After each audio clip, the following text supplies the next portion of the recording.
All right, hey Chipola Nation, we're here with Coach Greg Franklin of the Lady Indians. Coach, how you doing? I'm good, sir. How are you? Fantastic. We're shaking. We're shaking again. COVID's over. We declare it over. Okay. Man, y'all are out to a good start. 7-0. How you feeling? At times we played really well, and at times, we were going through some sickness and stuff like that. Kind of grinding it out. You hit walls every year during this time. Last year, I don't know if we hit a wall because it was so condensed. We just powered right through it. But being practicing so long now and going through things, I thought we hit a wall. But we came back in the last couple of days and had some really spirited, good practices. That's great. Yeah.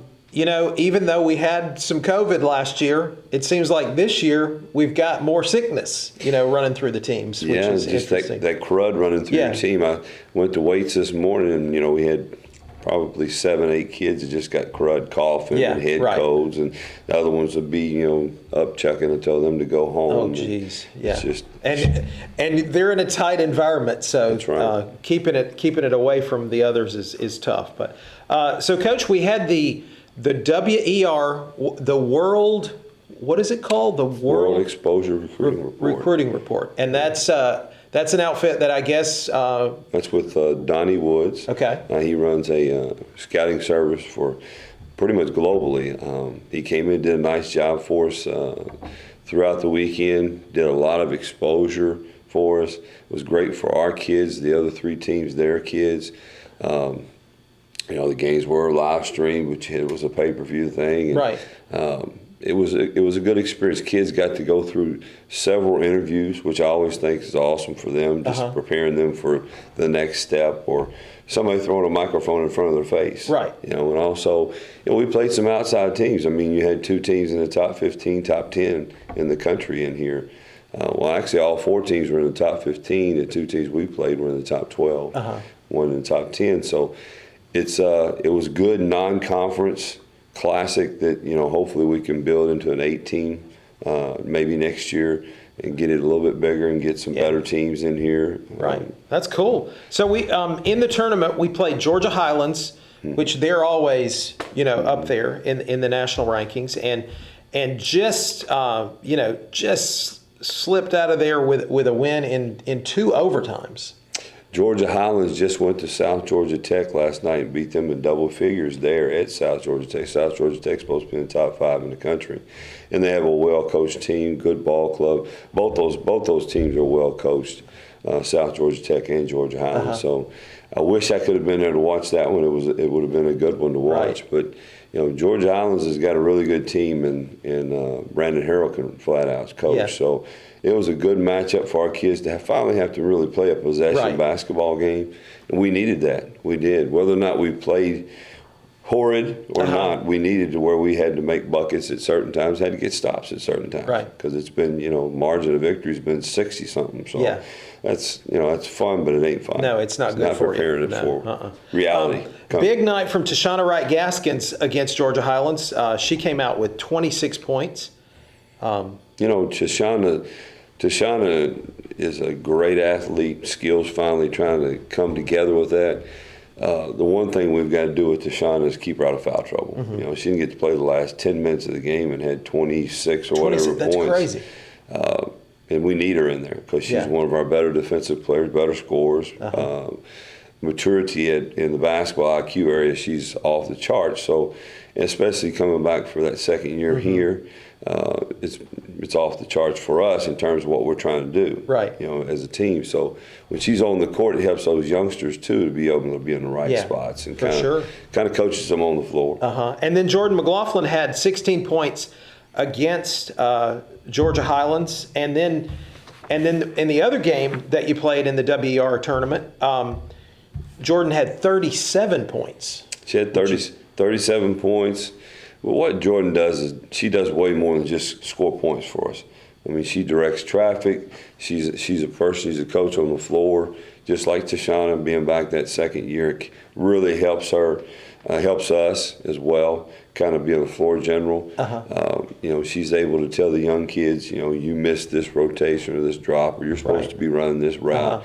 in this particular play. So she does way more than score points, but, she scored 37 and missed, I think, 13, 14 free throws. We missed 29 as a team and still won. That's amazing. Amazing to me. I've never done that before, so if it comes up again, hopefully we know how to win missing 29 free throws. I guess that's the moral of the story. I don't know. Man, that's remarkable.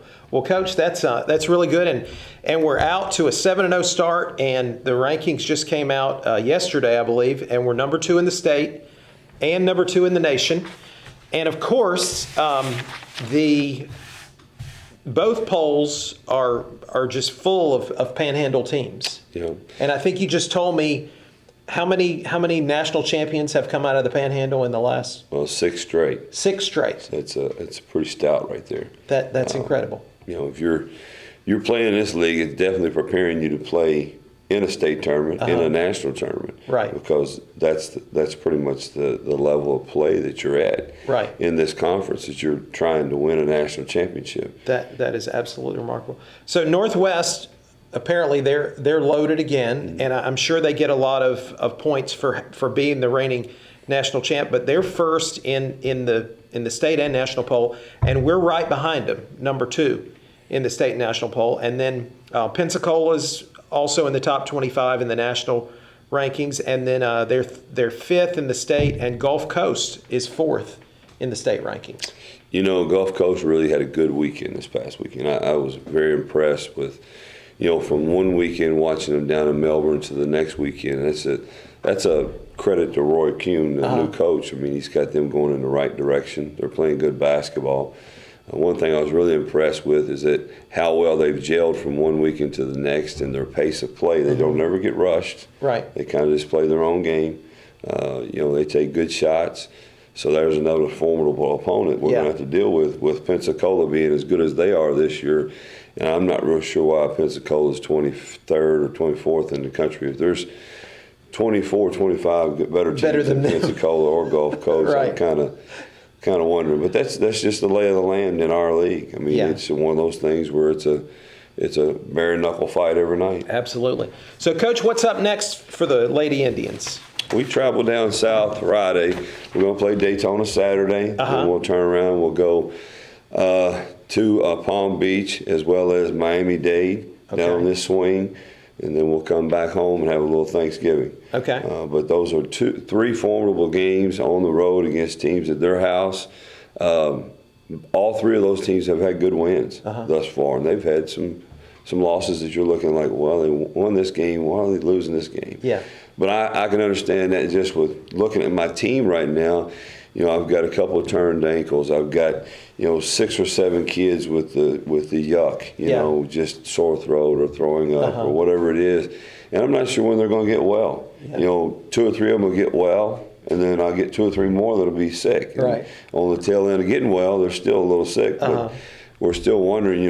Hopefully we've got until Saturday to tip it up. Yeah. But it's kind of scary right now, especially when you're talking a lot of. All our players play, at least 10 minutes or more. We play 11 kids, 10 minutes or more. So it's a little nerve-wracking, but it is what it is. You're a great team. You play through it. And then the next chance to see the Lady Indians in action in the Milt is December 10th and 11th in the Panhandle Classic, playing Central Georgia Tech and Jones College. Both those teams would be really good games. Jones is a really good basketball team. I'm not sure where they're ranked, but they're in there somewhere. Yeah, they're 3rd. Yeah, I'm sure. They've got really good point guard and really good big. That'll be a really, really good test. But, when we compiled this schedule and Coach Creamer, I was talking, I said, Coach Creamer, make it as tough as we possibly can, because I think we have a really talented team, but we're going to have to depend on some young kids that haven't been there. So they're going to need to go through some national championship type ball games before we get to that point. Yeah. Because it kind of bit us in the backside last year, not having some of our kids. Well, yeah, because y'all had a experience. really condensed schedule last year. But those kids being able to play at least 6 or 7 top 15, top 10 teams throughout the non-conference season is a little unheard of. You really don't hear that quite often on some of the schedule. But we made a conscious effort to go out and do that. for our kids, but also our fans. Right. They see better basketball, and it's worthwhile coming to see. Yeah. Not a 60, 50-point win where, more people come out and participate and be here to see us in the mill. Yeah, that's great. That's great. Well, Coach, sounds like things are moving in the right direction. I hope everybody gets well soon, and we can get back to a full roster. But you're doing a great job, and we'll see you in the gym. I appreciate it, brother. All right. Thanks, Coach. We're back to fist bump now. Huh? Yeah.